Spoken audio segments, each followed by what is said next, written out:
personality creates your personal reality. Authentic power is when your personality comes to serve the energy of your soul. The truth is the body is one ecosystem. You can get to the root cause and everything goes away.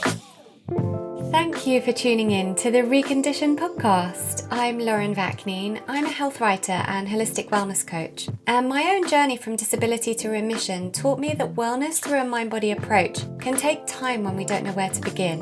And that's why I created this podcast, to bring you the answers to all your well-being questions in the most accessible way possible.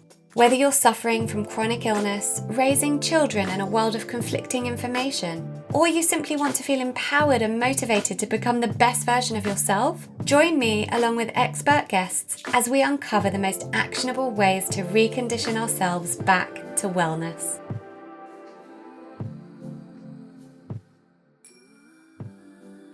Hello everyone, welcome back to Reconditioned with Lauren Vaknine. I have just recorded the most incredible episode with Alex Cantone, who is a human design reader, but she actually created her business based on human design for children, so for parents to understand their children. Now, if you've never heard of human design kind of offers a manual that indicates how you are unique as a person and guides you in living in a way that is really in sync with who you are. I found human design to be incredible in terms of when I knew my specific design, and you find out your design based on your time and place and all your birth details basically, it gave me the licensing to really be who I know I'm meant to be.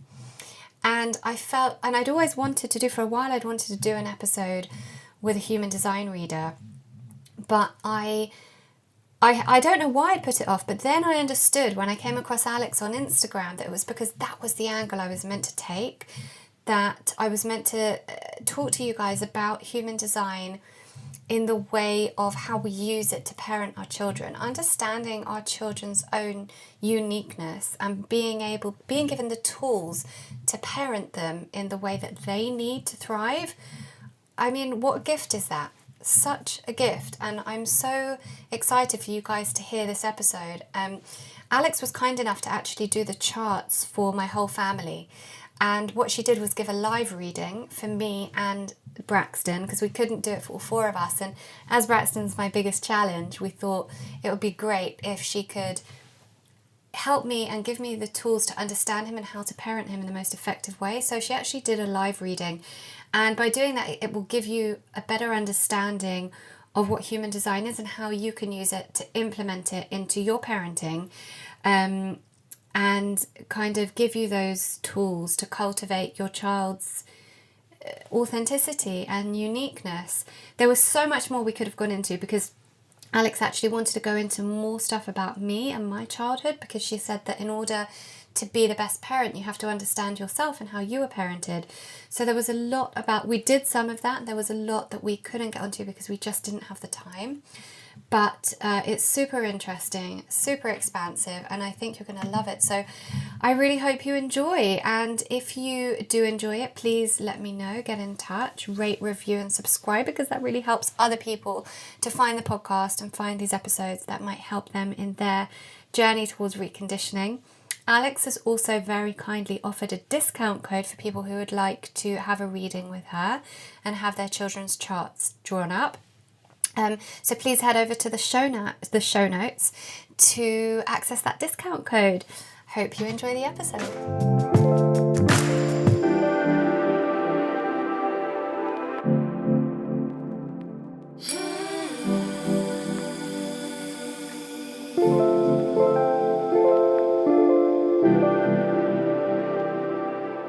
Alex Cantone gained a master's degree in inclusive education with a focus in developmental models of autism intervention.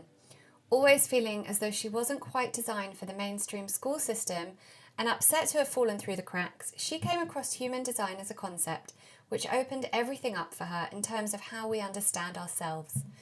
Once she was able to consider her own unique learning environment and the way she gathers information based on her own unique design, Alex was able to take her studies and area of focus to the next level. She now shares her expertise in human design child development with an online learning community for parents, a way to educate parents on their own child's uniqueness and how to work with it, not against it, to ensure that the child thrives by being exactly who they were meant to be, and that we in turn enjoy the parenting experience. Alex believes that parents are here to liberate their children and guide them to their brilliance. So Alex, thank you so much for joining us all the way from Massachusetts. Thank you for having me. I'm so happy to be here. I love talking. So That makes two of us. Maybe we'll be here for about 5 hours. No, so you're so welcome. And I'm so excited about this because I find human design totally fascinating. And I haven't delved into it as much as I've wanted to just because of lack of time. But what I have learned about myself, and by learning what my design was, it was like, wow, that's so spot on. Oh my God, I can't believe how spot on that is. So I know that by understanding my chart and my design, it's going to open up everything for me. But the reason that I wanted to speak to you specifically is because you use it to help parents become better parents. And so I knew that that was the right angle for us, because as parents we kind of all have these ideas about the kind of parent we want to be, but then our children are born and they will come obviously with their own unique design, which could be totally different to ours, and it just throws everything off. So I love how you're giving parents the tools to parent in a way that specifically suits their children's needs. But before we dive into that, I think it would really help everyone listening if you could tell us exactly what human design is. yeah, so human design is essentially a system that offers us a roadmap to our uniqueness. So as you were saying, there are all of these expectations that we might have for our own lives, for the behavior of those around us. And when those aren't fulfilled, we act out in different ways, and it further pulls us away from our nature. So human design is just a toolbox of different types of ancient systems and wisdom and science and genetics. And it combines all of that into this really fine-tuned package to give us a deeper awareness of who we are and who we are meant to be without conditioning from the outside world. Wow. How did it actually start? Where did it come from, and how was it kind of put together? It's sort of a woo-woo story. There was a man named Ra Uruhu. He was exploring around and found himself near this cave, this sort of hut where he was staying for the time being, on some sort of a retreat. And the actual story is in one of the books, which is like the Bible of human design. And I actually haven't read it in so long, but essentially what he did was he had this like episode where he sat there and was in this deep sort of transcendental meditation where he channeled and downloaded the entire system. And it just kind of flashed right there before him for a span of days. I believe it was 8 days that he was sitting there receiving these downloads. And from there, the basics, the foundational elements of this system was really born, and he was able to see how all of these different practices like astrology and the tree of life and the Ching and the Kabbalah and our epigenetics and our genetic imprint and our DNA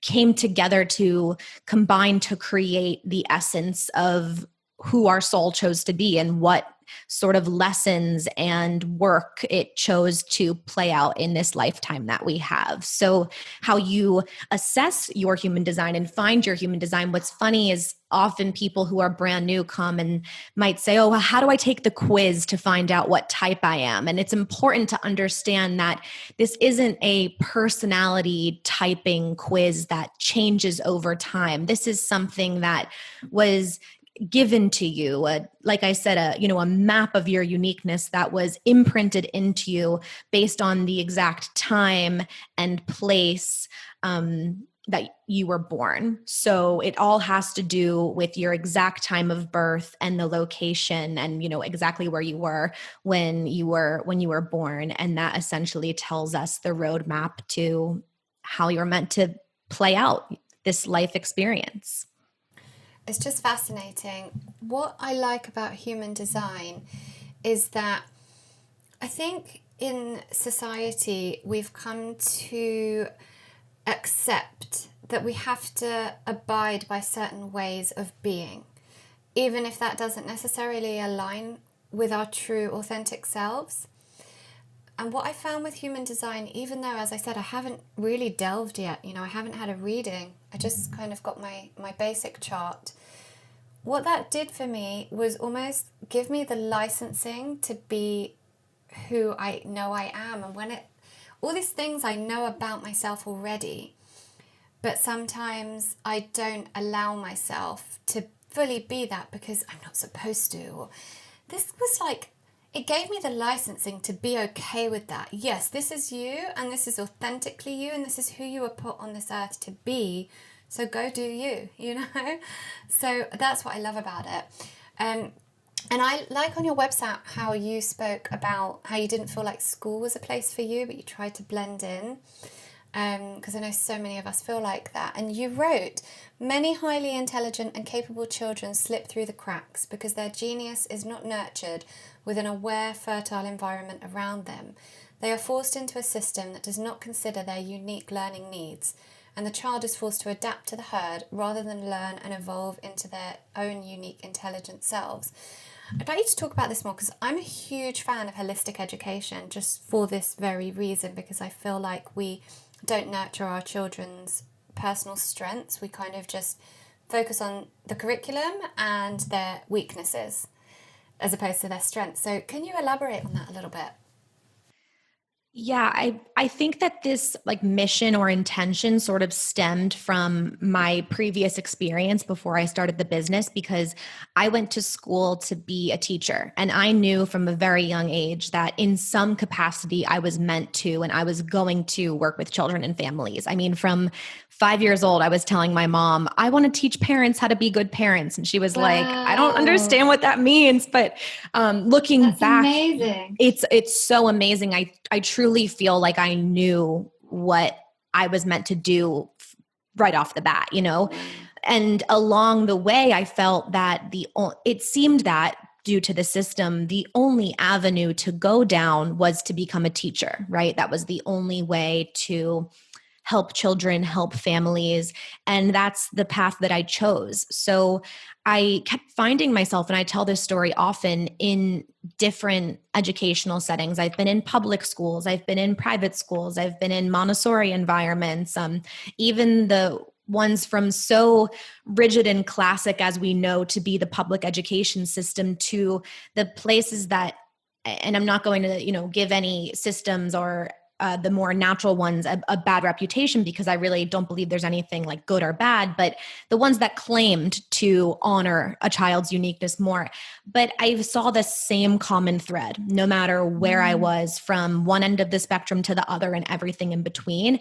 And it was exactly what you were saying, which is the focus was always on trying to improve a child's weaknesses. No matter how much in these systems claimed to want to set a child up for success and thrive and really honor their strengths and their gifts, the curriculum and the standards, there was not room to honor that. And I just was continuously disappointed and discouraged, because every time I thought I was getting myself into the next best situation, it was like, this is going to be the one. This is going to be the school that blows me out of the water.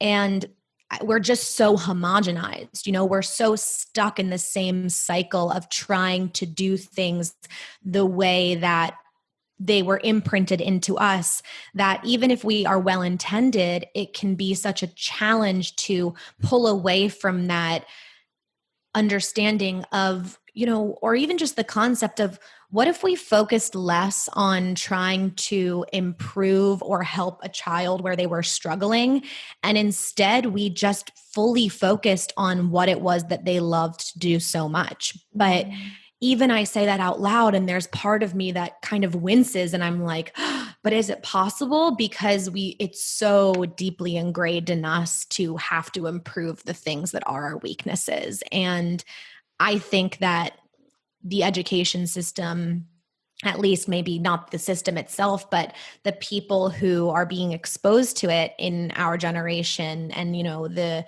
children of our generation, are starting to see that maybe there is a different way. that maybe education isn't the safest and best place for children to be as we know it right now. Maybe there are things we need to change. So my experience and my intention comes from firsthand being a professional in the classrooms and just feeling like, what can I possibly do for these kids to not dim their magic and their light, but feeling like there were so many eyes and limitations on me that if I didn't perform in a certain way, then I wouldn't be able to keep my job.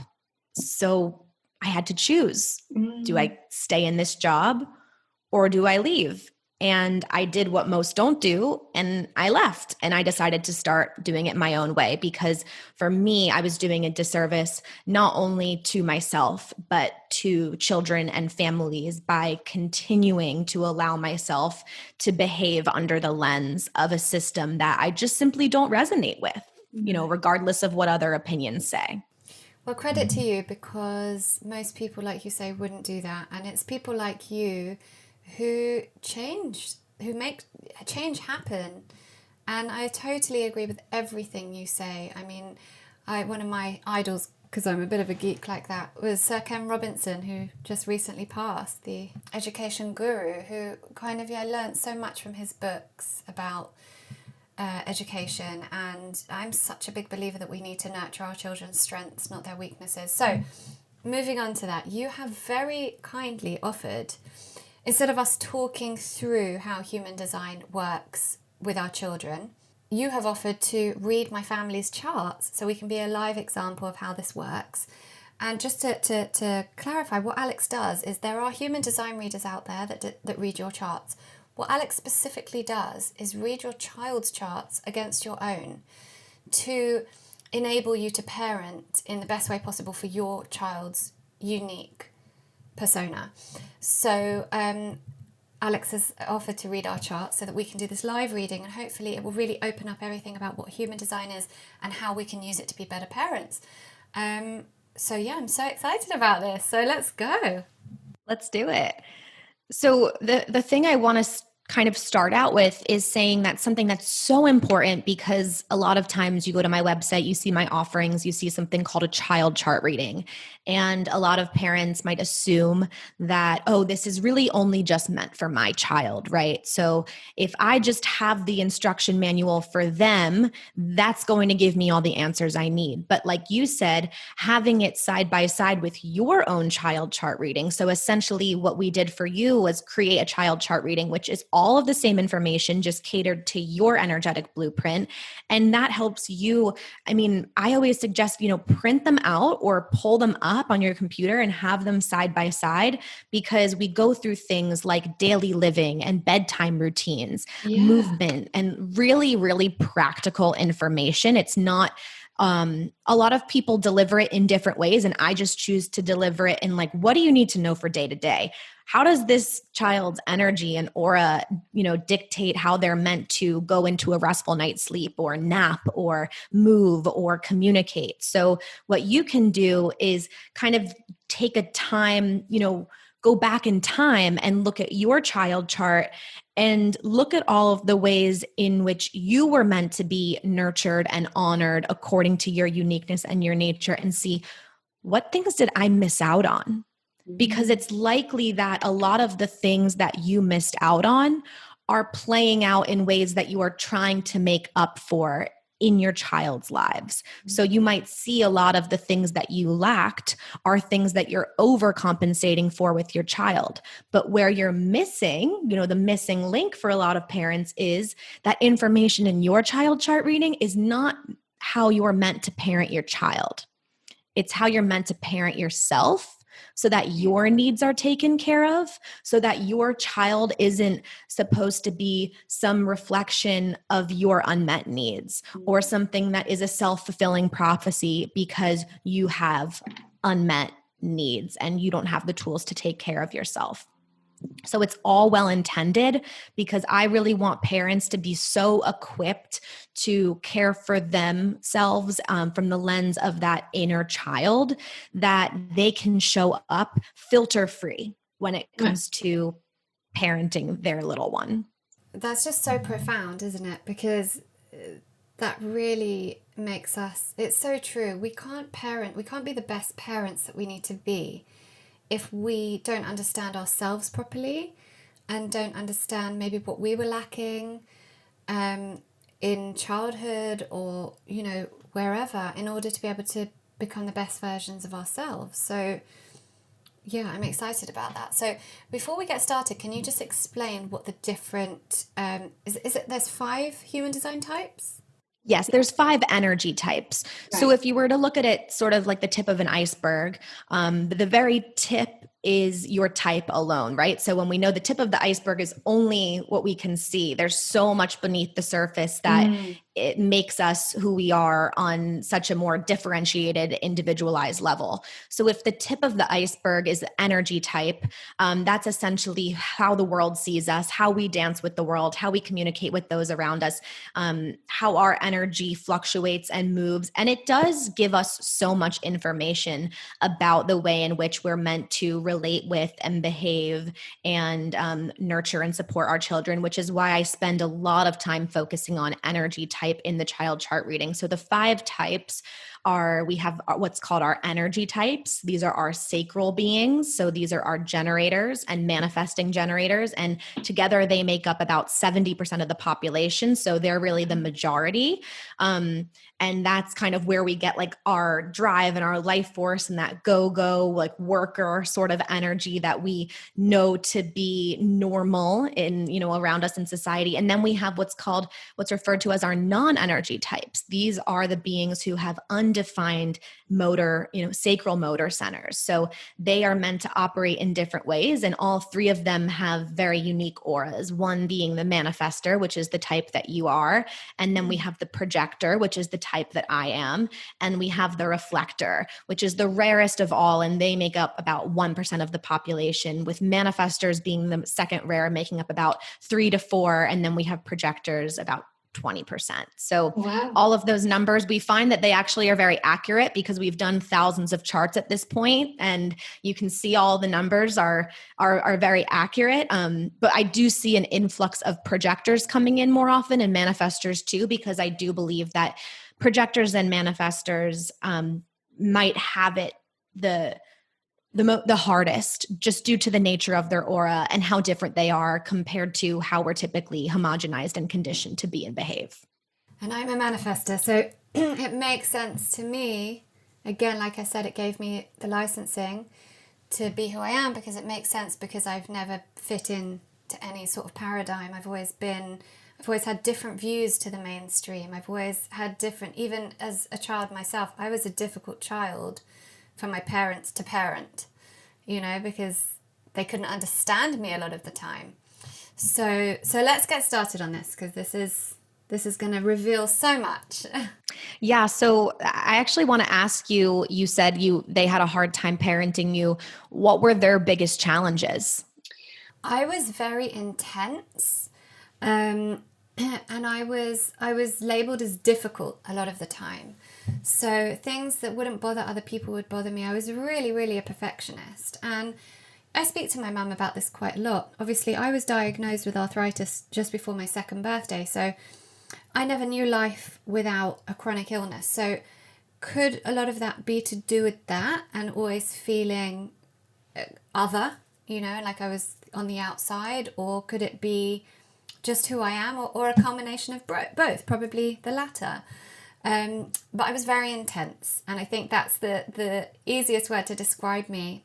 Everything bothered me a lot, and I was very, very, I'm really an empath. So as a child, that's difficult. I mean, things that other children didn't know about. And I always use this example.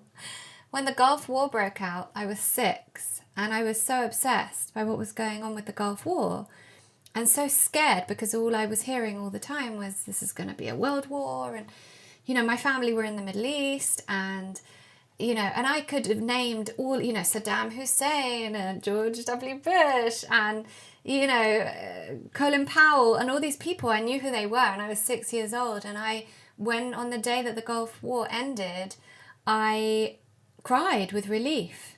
I just took the energy of the entire world around me into me, like seeing images of Romanian orphans in dirty orphanages with flies all over them, and the starving children in Africa being fed maize porridge.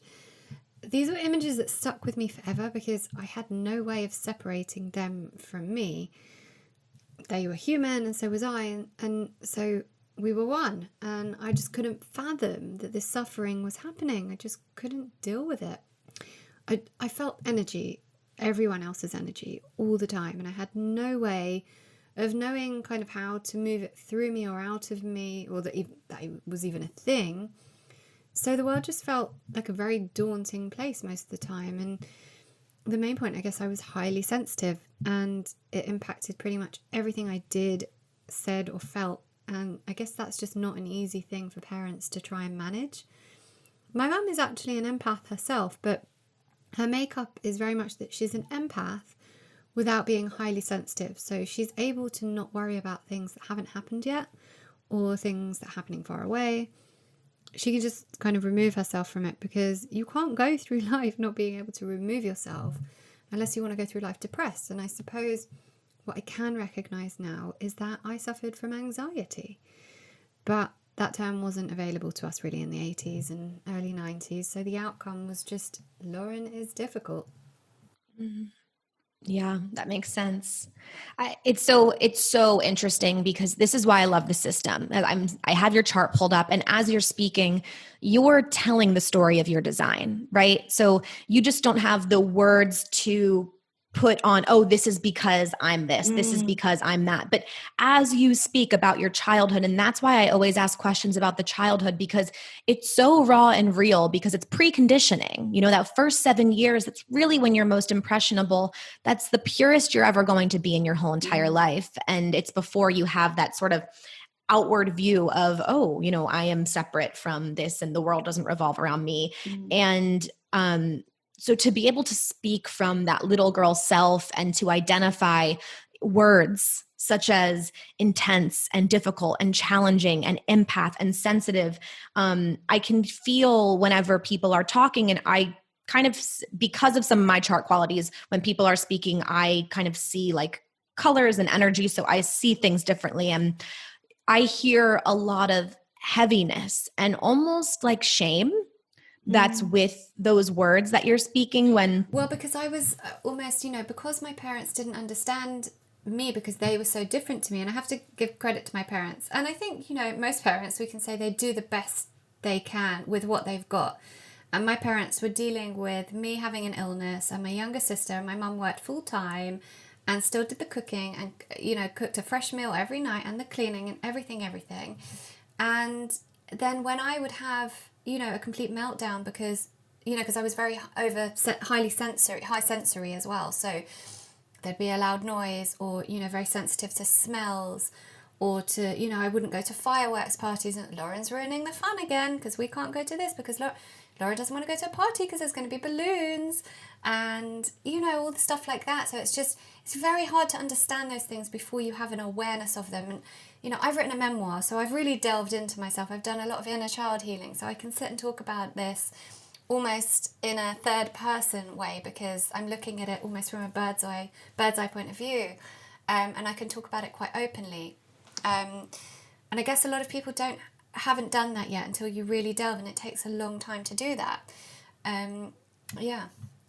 It does. Yeah. It takes time. And that's the thing is, you can't force yourself to live your design. I think that because of, again, if we go back to the education system, there's all these ways that we've been forced to do things a certain way, or people have put beliefs in us that say, if you just train yourself, you can do it. So we have this idea sometimes when we come to the system, and it's, oh, well, if I just know all the ins and outs, if I know every single detail, then I can live in alignment, right? But alignment really has nothing to do with being happy or being perfect or being the best possible version of who you think you should be. It's about knowing all of those pieces. And like you said, looking at your life through a bird's eye view and hearing the words that you say, like challenging and difficult and intense, and going, wait a minute, that's part of me. Yes, because me living in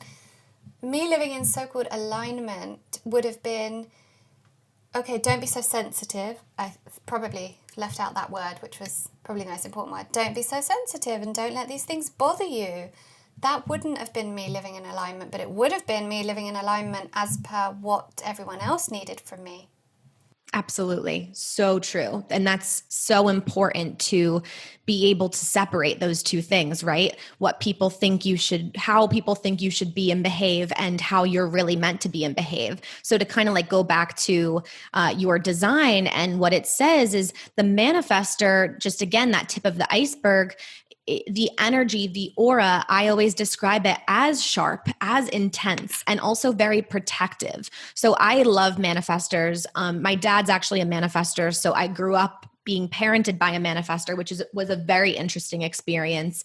And I've always found myself surrounded by a couple manifestors in my life, and I like to keep them close because there was another thing that you said that I thought was so interesting, which was you always sort of had, I don't know how you worded it, but it was something along the lines of you always sort of had like different ideas about how things should be, or maybe it was bothersome, you said, to see people maybe doing something a certain way when you knew you didn't want it to be that way. And that is truly the greatest gift of the manifestor aura, because you are sharp and intense and protective.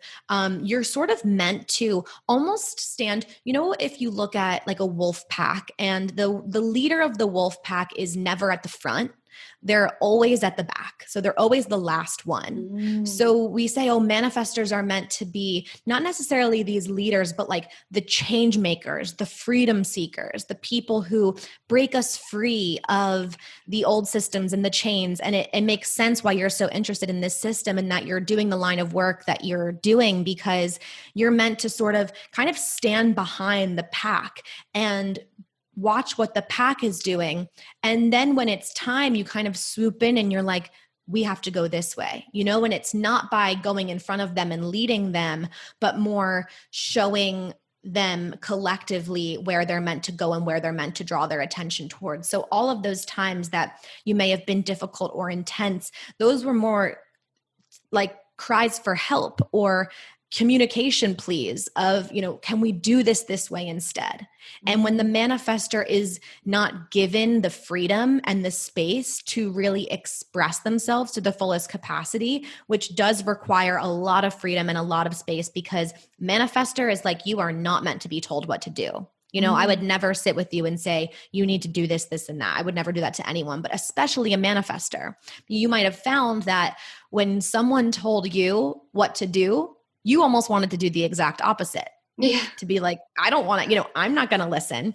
It could have gone that way, or you could have learned over time that you would have been met with less resistance when you did maybe just like quiet yourself and dim your own light and follow the pack. But often manifestors can go in one of two ways. They shut off that drive, that ability to initiate and really have that forward thinking, kind of like movement towards the better, the greater, the future, or they either shut it off, or they're like overly to the point where almost so intense that no one is listening because they're failing to initiate, they're failing to tell people about their whereabouts, which is such an important thing. So as the manifestor, even though you're meant to like be this forward thinker and be this freedom seeker, and I always just picture like a path and a manifestor just like blazing a trail, blazing a new trail. You see these paths and you're like, screw it, I'm just going to blaze my own trail. I'm going to do this and people are going to follow.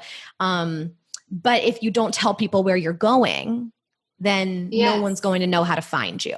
Everything you just said is so interesting, because I did both of those things. So as a child, I learned that if I carried on being how I was, intense and difficult, and no one understood me, I eventually learned that I wasn't going to get very far because no one understood that. So in my teenage years, I literally every single effort went into conforming. I had to be the perfect version of a teenage girl. So I developed an eating disorder, and when it came to choosing what subjects I wanted to study, I didn't know myself because all my efforts in school were spent on making people like me, making myself look pretty, and I thought that would get me through. And so that's really interesting, you know. And then even when I kind of found my path a little bit, maybe I want to do this, maybe I want to go down this path, I couldn't, because it was just all in my mind. My efforts were just spent on making boys like me and making myself look nice and just being this person that everyone wants to see. Then what happened was life went on, and, you know, I went through some really tough times with the illness, and I became disabled. And from that, through getting better, then I went the other way, which is what you just described, and, you know, blazing this trail, but no one wanted to listen because I was shouting it. So all these views I had, I was just so hell-bent on getting them heard, and I just went in all guns blazing in a way that no one's going to listen like that, you know? And that was kind of, I guess, a decade ago. And then I thought, oh, okay, now I know myself. I don't have to scream and shout about this. I can just study and research and know what I'm talking about and sow seeds, and, you know, people will listen, and this is who I am. And so I get much more acceptance now, but equally because of, I think, the energy that I put out in terms of being authentically me without being too forceful with it, I've cultivated an amazing group of like-minded friends. So, which was always something that I found difficult, because I either had to conform to these other girls or I had to have no friends, you know? So that was so spot on. And for anyone listening who's got a manifestor child, and you can obviously, you know that by getting in touch with Alex and having their chart. And by the way, these charts are so comprehensive, and we're going to go through it all, everything from how, you know, you should deal with them at meal times and at bedtime. But for anyone who's got a manifestor child, my gosh, like, let them be intense, you know, just let that be okay. Yeah. And one of the things that I always find to be so helpful for parents of manifestors, because there's this, you know, so about that tip of the iceberg, and we'll keep referencing back to that as we peel back the layers in your chart. So we have that manifestor, which is like the overarching theme. It's the very, very tip. And then below that, we have something called the strategy. And the strategy is just dependent on the energy type. So if you're a manifestor, you have the strategy, which is to inform. And you are really meant to inform others of your actions, not in a sense of asking permission or to receive validation or confirmation or any sort of, like permission to, you know, do what you want to do, but really just to give people a heads up. Like you said, you have to blaze the trail, but you can't shout it at them once you've blazed it. You know, you have to be like, I'm going to go blaze this trail, and you're going to inform people of what you're doing as you're doing it, not necessarily forcing them to come on the bandwagon with you, but by giving kind of like raising your hand and going, okay, I'm over here now. Okay, I'm over here now. Okay, now I'm here. And then you are able to map out your path so that if people do choose to follow you, they know exactly the steps that you took so they can follow suit. So I always say, for parents of manifestors, the worst thing you can do is tell your kid what to do. And like, parenting revolves around placing demands on our children. Oh, and it's so difficult. It is. It's difficult not to, but I feel like this will give us the tools to know how to do that effectively. Yeah. And that's why I put the communication tools section in there, which we can kind of scroll down to, and then we can go back up. But the communication tools is about finding ways to communicate with your child that isn't placing demands. So I have these do's and don'ts, and don'ts for the manifestor is like interrogating them, asking for too many details, asking those but whys, you know, or pushing your advice on them. So if you were to say, I'm going to go down this path, and someone says, yeah, but that path doesn't look very, you know, it looks kind of messy. It looks like it's going to be a lot of work, or you really shouldn't do that. You should go down this path instead. It's not anyone else's place to tell you, especially your child, what path they should go down. You know, really, as a manifestor child and as a manifestor adult, you're meant to say, I'm going to do this thing.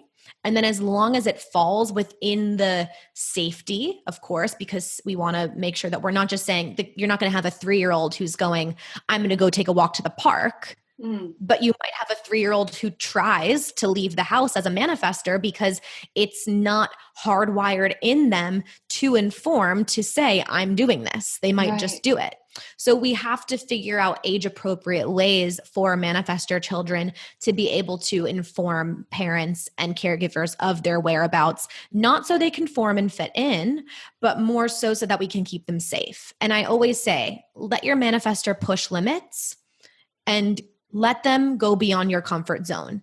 It might be a little bit of a mini heart attack in the beginning, but as long as you are modeling, informing, and telling them, you are saying, if you're going to say, here's an example, if you're going to go take the garbage out and you have to bring it to the end of the driveway or something, instead of just opening up the door and going and taking the garbage out, even if you don't necessarily think they're listening to you, just telling them, just saying, I'm going to go out and take the garbage out now. So informing them of your whereabouts throughout the day sort of hardwires them to do the same back to you so that you always have a safe radar on them. So it's not like, oh my gosh, where did Lauren go? And suddenly you're trying to walk across the street as a 3-year-old, and that can be very dangerous, right? So it's like, yes, we want to push the limits, but we don't want to create non-negotiable demands, and we don't want to do anything that is not going to ensure safety, because I don't want to be giving this type of guidance and then have parents like, well, I'll give them all this freedom and then, use They flew to New York. into it. Right. You told me not to, stop them. But the manifestor over time, this is probably going to be the teenager who you had the experience where maybe you conformed and tried to be normal a little bit more, but you might have the manifestor who completely rebels, and completely goes against what you expected them to be. And in a sense, that's okay. You also have to ask yourself though, what wasn't I allowing early on? Because there was something, and maybe they're just meant to go out and adventure, and that's not your path so that it feels different. But for the manifestor, we have to really, my word is like maybe dissolve the projections that we have for how their life is going to play out, because first and foremost, they are the authority, they are the leaders of their own lives, and anything that we try to do, they're going to object against it. Right. That's so fascinating. So now obviously when we spoke about this before we were recording, I said, let's focus on Braxton because he's my challenge. Everyone I think that's got kids has one that's more of a challenge than the others. He's my challenge. And so knowing his design and how I can adapt myself to it is going to help me so much. So what is Braxton's type? So Braxton is a generator. He is a pure generator, I believe. He is a sacral generator, which means that I described before that there are energy types and non-energy types, and you are one of the non-energy types, and he is the purest of all pure energy types. So it makes sense that you might have a little bit of a more of a challenging time with him because he's completely hardwired completely different than you are. He has a lot of energy and he's meant to use it.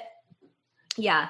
And essentially, he's not meant to be controlled. And the number one thing for generators that I always say is, as a parent, it's not your responsibility to control their energy levels. And I think that a lot of times, again, I always am going to refer back to the school system, and I always reference to what I call the parenting police, which is basically just like a made up, community of people. And it might not even be made up, but it's whoever's opinions are unsolicited advice you're receiving from whatever voices you're hearing, whoever you're surrounding yourself with. It's like everyone thinks that they have the right to be the parenting police for the way that you parent. And you might hear from the parenting police, oh, you have to control him. Oh, we have to calm him down. Yeah. Oh, yeah, we have to make sure that, he's too high energy. He's too much. That's not good. And this is a 4-year-old. Yeah. Who has a full tank of energy, a full tank. Like I have never seen.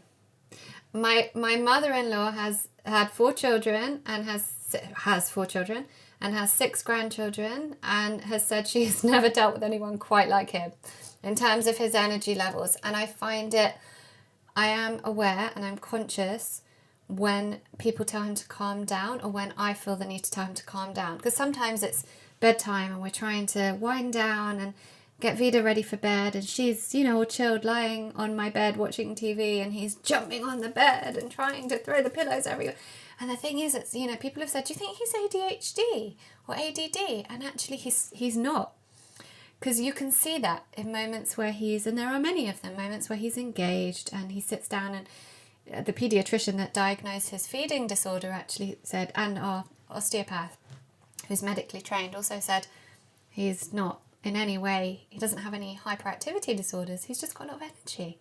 And you do see it when he calms down and has these moments of focus, and when he's doing something he's engaged in, and he can, look you in the eye and hold a conversation. But when he wants to be energetic, there is just no stopping him. Yep. And that's really what it's meant to be. So the way that we can kind of compare and contrast your energy here is that essentially, again, I'm going to go back to the non-sacral and sacral beings, is the sacral is just this red square right in the center, kind of like the gut area of your body. So in the human design system, as people are going to be pulling their charts when they're listening to this, they're going to see an image of a body that has 9 different centers, and they're either going to be white or they're going to be colored in. And when they're colored in, it means they're defined. So the signature of to be a sacral being, to be a generator, a manifesting generator, means that you have that square, that gut colored in. And as a manifester, you don't have that colored in. So naturally you have, I'm not going to say an energetic disadvantage, but here's how I describe the sacral. The sacral is like a gas tank, So however, the gas station is like your bed. So when Braxton goes to sleep at night and he recharges, everything that as he sleeps, that gas fills back up. And then in the morning, he has a full gas tank. Mm-hmm. Now, you as a manifester, you weren't built with a gas tank. You have different ways of accessing energy. Mm-hmm. Your energy operates in more cyclical ways. You might find that you go on like a surge, like you have like this urge to create for like 7 hours straight or 3 hours straight. And then you kind of conk out and go. And then I need to have a bath and read and go to bed. Yeah, whereas Braxton, even as an example, we went to Legoland last week with a close friend and her daughter, who the second we got in the car on the way home, just fell asleep. And Braxton was poking her, and he'd been awake since 6 a.m. She'd been awake only since 8. And he was poking her and singing, and it was like an 1.5 hour journey. And at the end, he was still awake. And my friend was like, how is he still awake? Lots of energy. And, there's ways to, and I'm not going to say there's ways to calm him down, but there's ways to support his energy so that we do find his natural cycles, and we can work on that together. We could talk another time and work on that more. But in addition to having that full gas tank, so basically it's like if you have that gas tank, you need to run it to empty every single day. And if you don't run it to empty, then you're at risk for experiencing hyperarousal later on in the day. That means that later at night, he's going to have a hard time going to sleep. And a lot of times you mentioned that he'll be like jumping on the bed and throwing pillows. We think, oh no, he's getting revved up, right? Like, oh man, he's meant to be calm. He's meant to be relaxing himself down into bed. But that's not the case for generators. I have parents of generators all the time who are sending me videos of their kids like jumping from dressers onto the bed, hitting pillows, like rolling and tumbling around with one another, having crazy wild dance parties at like 10 o'clock at night. And the reality is, to you, it seems so intense because you're this manifester. You don't have that gas tank. So you're like, how are you not tired after that thing? Because it takes a lot more out of you to engage, but for him, he still might be at half full at the end of the night. And sometimes getting to all the way empty might be hitting a pillow into a wall or jumping like crazy on the bed. And that's where we have to just get past our judgments about ourselves as parents. Oh, that's reckless. That's not right. That's teaching him bad manners. Any of these things. This is just a form of getting energy out. Like I always say to parents, if you have the space and the ability, if you have a generator, a manifesting generator child, get some of that like at home kind of gym equipment, like crash pads. We've got indoor climbing frame and slide thing, which was the best purchase ever. and just let him run on that at night, you know? And if you've gotten to the point where you're completely exhausted and depleted and you can't take it anymore, that's a signal that it's time for you to remove yourself from that situation. Because another thing is understanding that because you have that center undefined, you have that sacral center undefined, when you are in his space, not only is he running through his gas tank, but you're amplifying it. So you're almost like plugging into his motor like a Bluetooth speaker and making it louder. Wow, so now okay. he's running almost like double energy. So there's a lot of times we think, oh, we need to be really hands-on. But as the manifester, it might even be better for you to step back and be in your own space and let him just tumble and slide and run and do whatever he needs to do to burn out the energy. Again, I have parents who have kids who like run laps around the yard right before they go to sleep.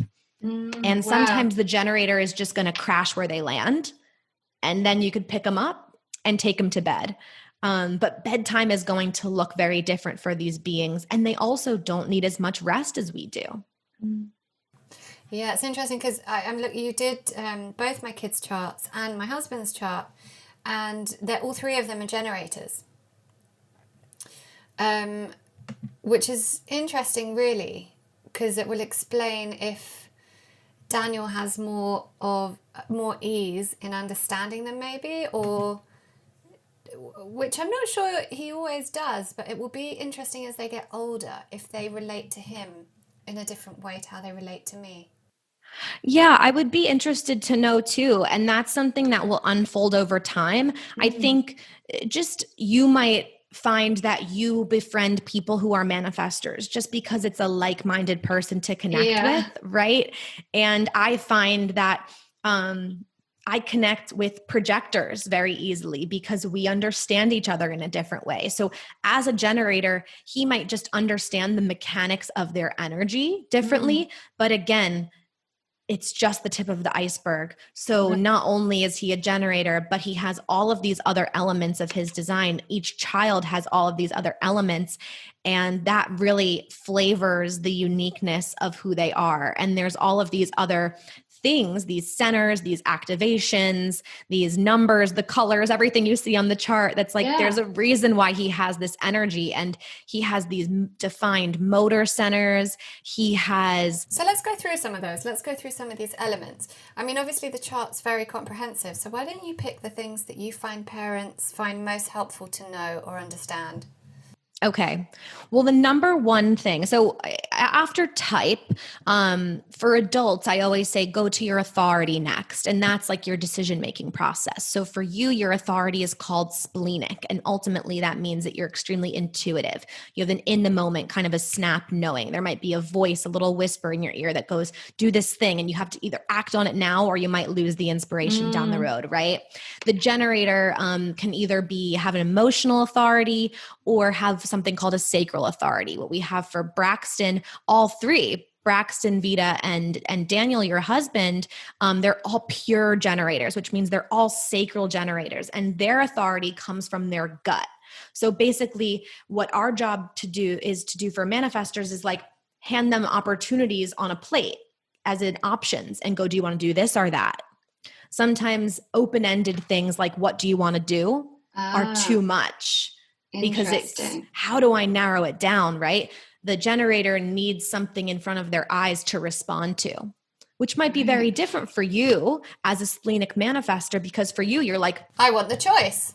Yeah, I want the choice. But for them, they actually need options. So for Braxton, it might be, do you want apple juice or orange juice? And that's, such a simple one. But we practice that generator response, that sacral motor response, by doing it with very small things in day to day. And that's how ultimately their authority blooms and grows, because by honoring their choices, the little choices that don't take us much effort throughout the day, they are able to show up for the bigger decisions and the bigger choices that they have to make in life. So that's another one that's so important.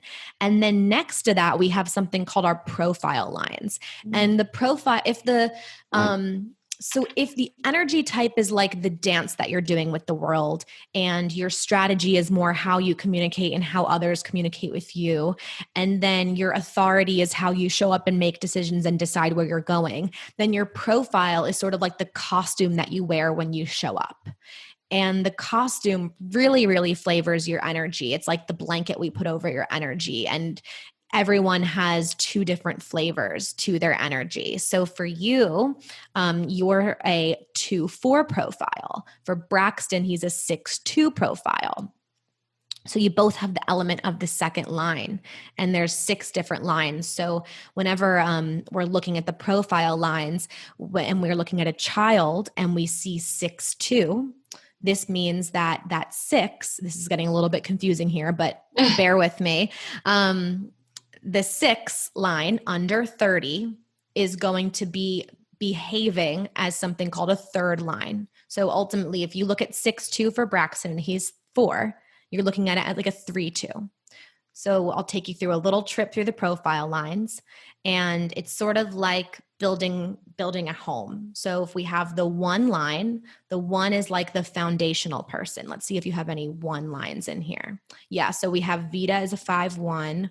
So the 1, it's very investigative. You might find, is she a question asker? She's not even 2 yet, but She's not even 2 yet. but she's very inquisitive and very Curious. Yeah. Maybe hesitant, like sometimes a little cautious, but inquisitive and curious. And you might find that she grows to be, I didn't even realize that she was only 1, but you might find that she grows to be a little bit more of a question asker, sometimes a little bit cautious and needs to like lay a foundation before she jumps into something. So that's just something to take note of. And again, this is all described in the child chart reading, so it's not anything you have to memorize. And then that 2 line, so the 2, which we have, Braxton is a 6-2 and you're a 2-4. And the 2 line is really classified as this natural. Sometimes it's like the magician, the person who just happens to be good at everything they do. You might find that you just sort of catch on to things and you don't need to think much about it or look into it. You might be more inclined to just build a piece of furniture without reading the instruction manual. Oh God, that is not me. No, it's not. Not with building furniture. Not with building furniture. Well, it's not for every single thing, just giving an example, but you might find that there's just things that you're naturally very good at, things that come innately to you. And for a lot of times, you might not be aware of it at first. This is something that often you might hear people come up to you and say, wow, you're so skilled in this, or you're so good at that. And you're like, me? I'm good at that thing. I didn't even think about that thing, but it's all these natural talents and abilities that you have. Right.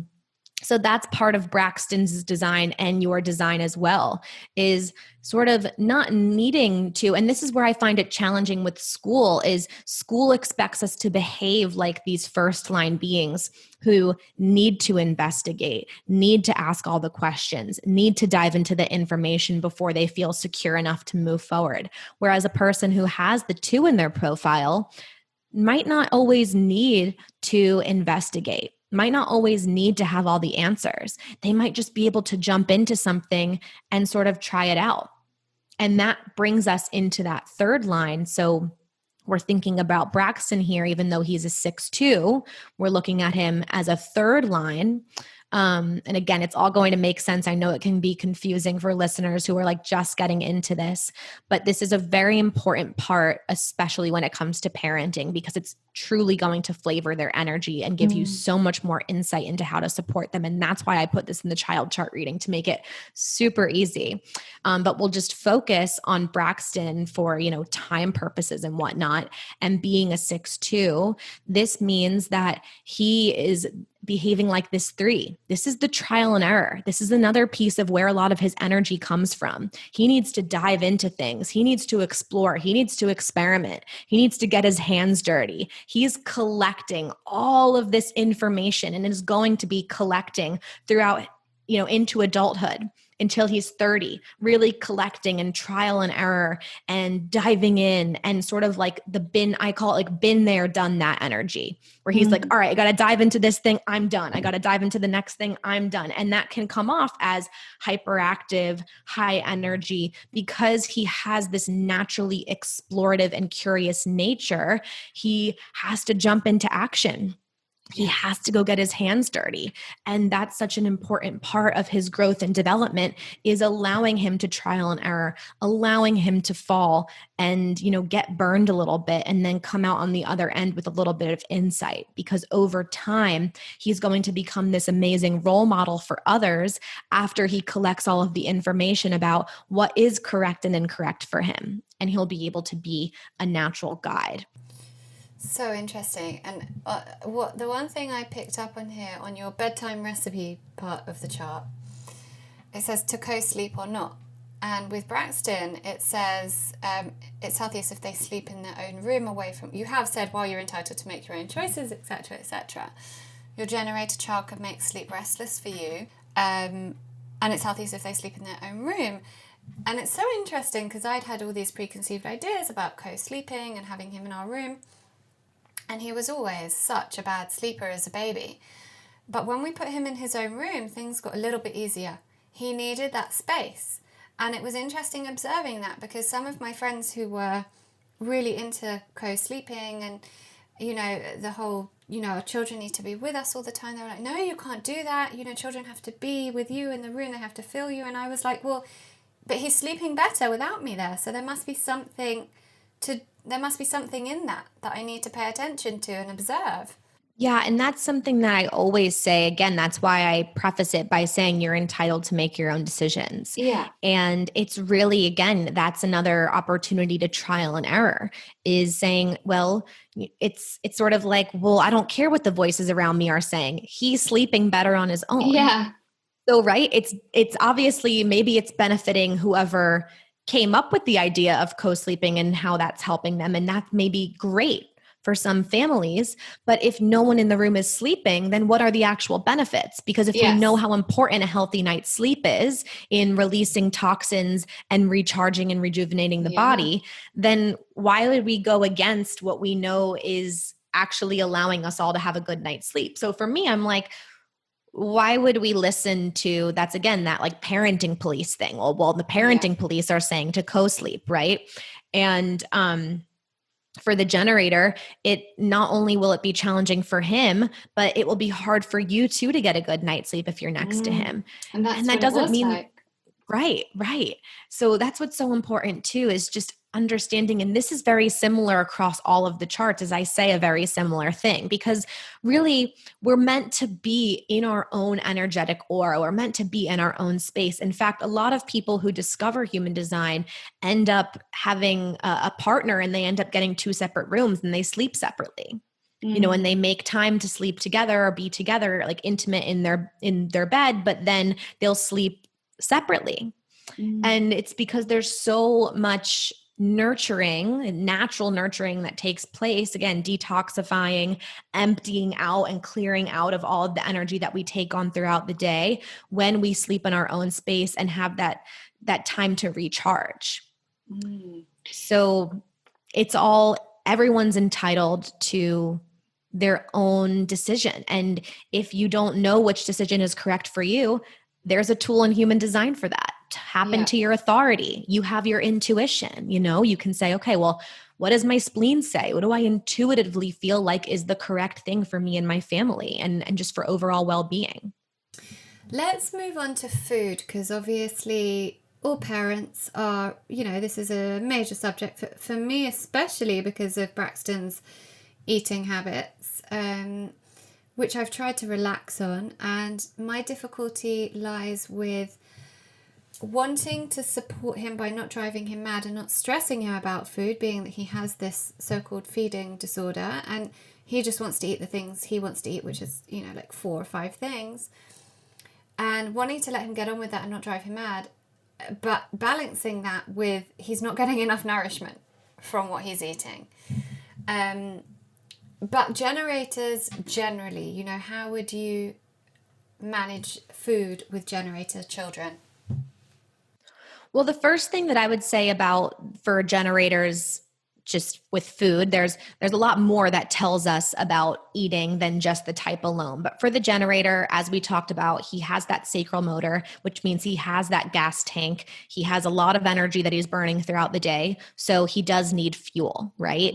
The generators typically do need more fuel. Also, he does have a little bit of a stronger digestive system, a stronger immune system, which means that the type of food isn't going to be something to be as concerned about compared to maybe someone who had a less, like a not as strong digestive system and not as strong immune system. Right. Let's stop there because this is so interesting to me because I am such a believer in that. Some people are affected more by some things than other things. So for example, some people their health will be directly impacted by what they eat. For some people, their health will be directly impacted by their mindset and, you know, what their brain's doing. So I love that you've just said that. And also, you know, in the same way that I said, this gives me the licensing to be authentically me, this also almost gives me permission to sit back and go, okay, stop worrying about him and what he's eating. Give him what he wants to eat. Don't drive him mad. He will be okay and he'll come to it in time. His immune system is going to be okay. Because that's always my biggest concern as a nutritionist and holistic wellness coach and someone who's all about, you know, food and nutrition and the gut-brain connection and how they all impact each other. It's always a major point of contention for me. So that kind of just allows me to sit back and take a breath, you know? Love that.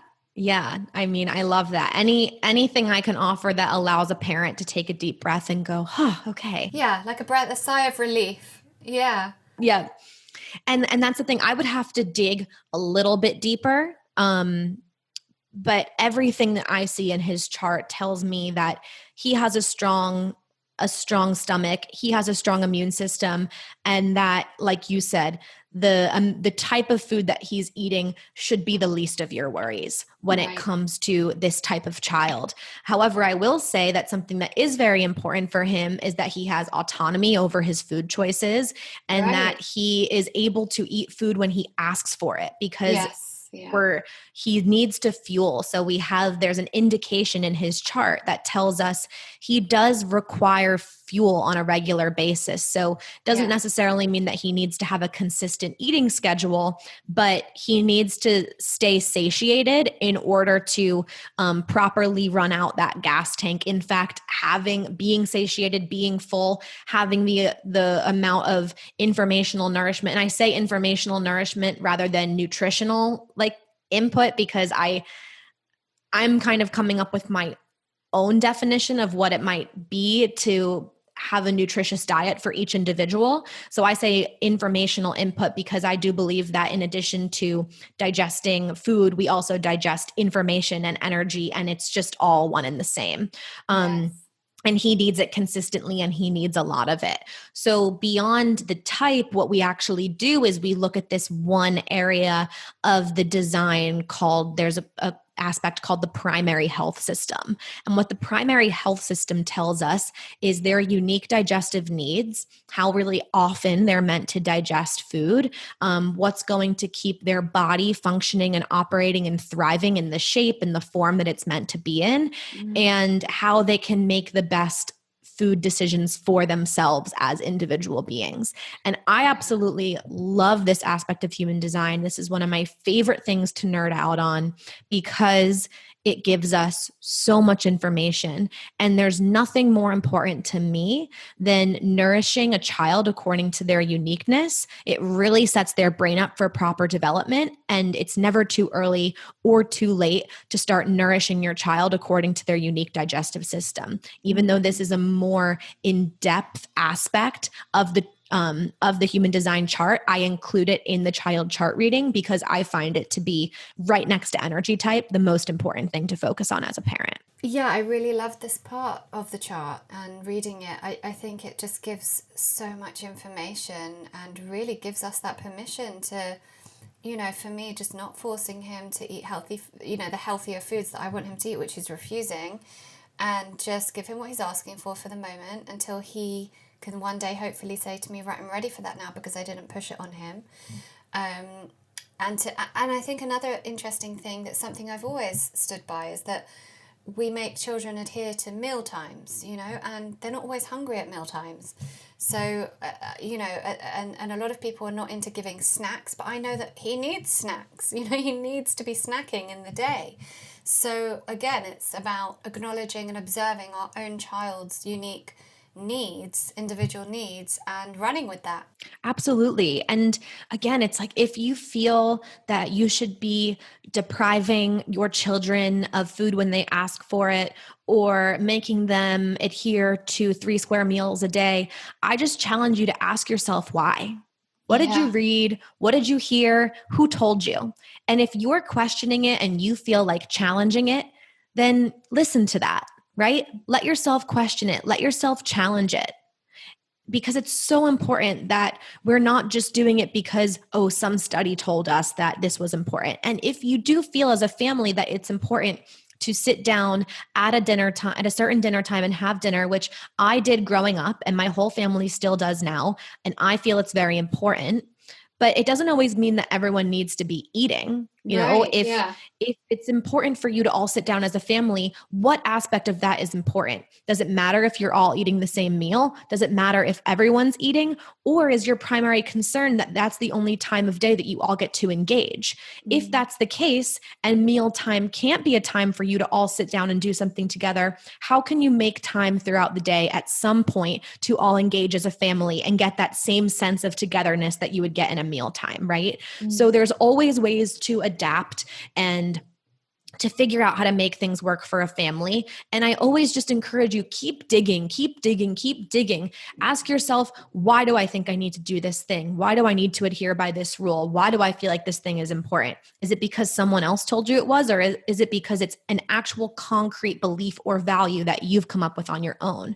So for digestion, there's these 12 or 6 different digestive system with binaries. So a little slight variation, like a spectrum on each, and each has very, very unique nutritional, not so much nutritional when it comes to the food type needs, but conditions and circumstances that must be honored in order for the informational nourishment to really be like, the words I'm trying to come up with are like, almost like to activate a child's brain so that they can thrive to the best of their ability. So I'm curious with you, if you had a chance to look at Braxton's digestion, he's something called direct light. If there's something that surprised you or that you were curious about, because, you have all the information there, but I'll gladly dig into something. It's all, it says give him options and keep him satisfied. That was, obviously to just give him all those options, and the constant snacking throughout the day, giving him the permission to do that almost. But with the digestion, all this information is super interesting. And I just think that, no, there isn't one specific thing, because I'm looking at it all and I'm thinking, wow, yeah, I need to really get onto all of that. Is there one other part of the chart, because I'm conscious that we're running out of time, one other part of the chart that you do for everyone that you think this is one of the most important as well that we haven't yet covered? I would say next to digestion, there's something that goes hand in hand with it called cognition. And your cognition is ultimately what your sensory superpower is. So if you're scrolling on your chart right now, you can see that he has direct light digestion and outer vision cognition. So we know that we all have access to our sensory system, but when we are functioning optimally, to the highest of our ability and in alignment with our energy, we are able to tap into our sensory superpower.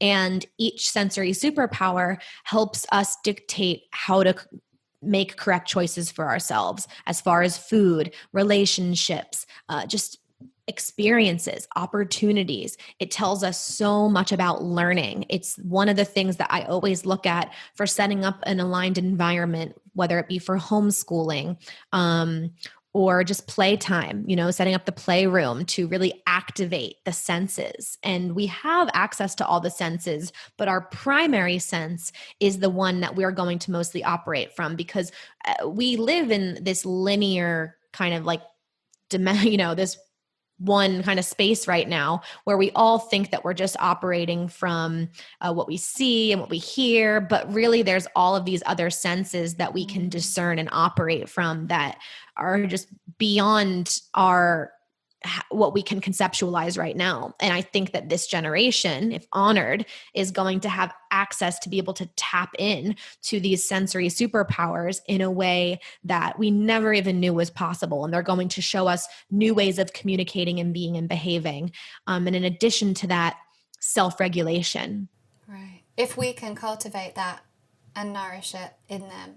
Absolutely. Absolutely. Yeah. And this is a key component to co-regulating with your child, is tapping into their sensory superpower, because we know that self-regulation comes from a regulated nervous system. So the sensory system, directly related to the nervous system, directly directed to the brain. If we're nourishing the brain according to the digestive system, the brain-gut connection, then we have a regulated nervous system, and then we can co-regulate with them through this thing called cognition. So everything's connected to the brain. And I always say type, digestion, cognition, profile lines, and authority. Know those things. And emotional regulation, which would be the solar plexus center, which we didn't get into today, but there's so many elements of this system. Absolutely. There are so many elements to it. And I would love people to get in touch with you and have a reading done, because honestly, these charts are super comprehensive, give us every piece of information we could possibly need to know how to cultivate this, and nourish our children in the way that they need to be nourished. So I think this is one of the best things we could do for our children. And the charts, it's like a 34-page, really comprehensive chart. So I'm super impressed, and I'm sure all my listeners are going to be as well. So where can people find you and get in touch with you and have one of these readings done? Yeah, so you can find everything on my website. It's alexcantone.com. It's spelled like it sounds. Yeah, we'll put it in the show notes as well. Awesome. And they can find the child chart readings there, which is sort of like your syllabus to getting started, your roadmap to getting started with all of this. And then I also have a membership community called the Member Portal. And what you can do is, it's not a prerequisite, but I always suggest get your hands on a child chart reading and then explore with us in the Member Portal. And you can get a 7-day free trial when you purchase actually a child chart reading. So you'll be able to explore both things. And it's a complimentary resource to have to really deepen your knowledge of just yourself as a parent, so that you can get out of your own way and allow your child to be the version of themselves that they were born to be. Oh my God, what an amazing quote to end on. I also just very quickly want to touch on how you've made this a business, because I'm also very much about female entrepreneurship and, following our purpose and using what we know to be our purpose to make a business out of it. And I love that you've made a business out of this. I just think it's absolutely amazing. And you really walk your talk as well. And what you've done with this member portal and all the tools available to parents once they do a reading with you, I think it's incredible. So, well done to you.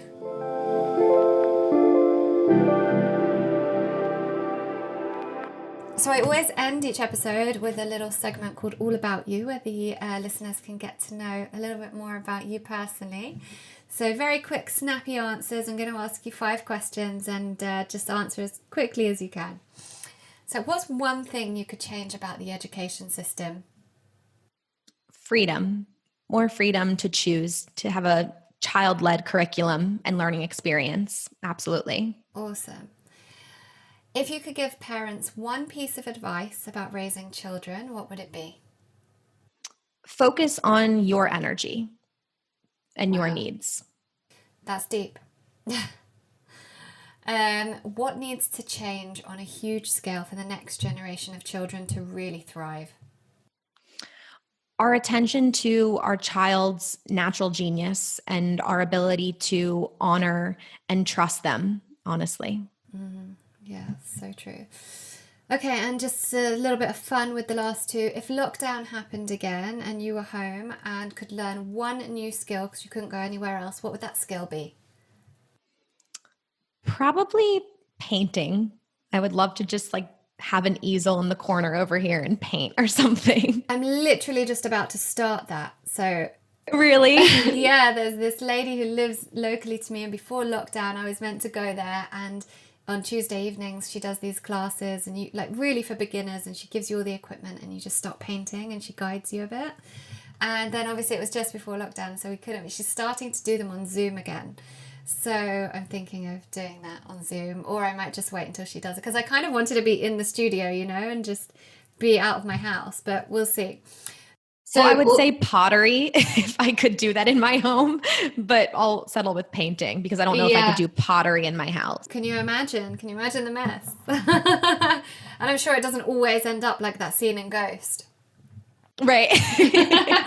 Right, and the last one is again about lockdown. If there was no TV and you could just choose one book to read through the whole of lockdown, which book would it be? This is going to sound really nerdy, but my favorite book ever is called Self-Reg by Stuart Shanker. And it was like the turning point for me understanding children and parenting through a new lens. Wow. It's amazing. Everyone needs it. We'll have to put that in the show notes as well. Awesome. Alex, thank you so much. I have loved every second of this, and I could keep on talking for ages because I think I'm going to learn so much from you and how to be the best parent I can be. And so I hope other people get in touch with you to do that for themselves as well. So thank you so much.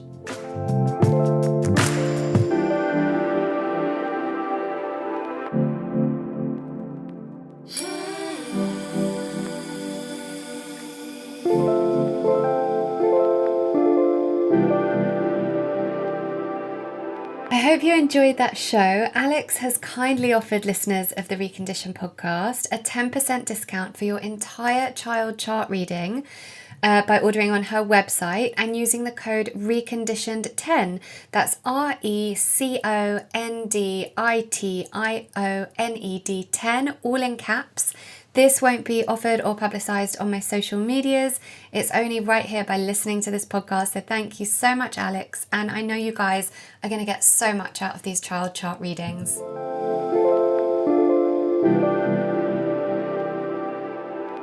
The Reconditioned podcast is proud to support Solace Women's Aid, who supports survivors of domestic abuse and sexual violence, working with over 27,000 people each year to build safe lives and strong futures.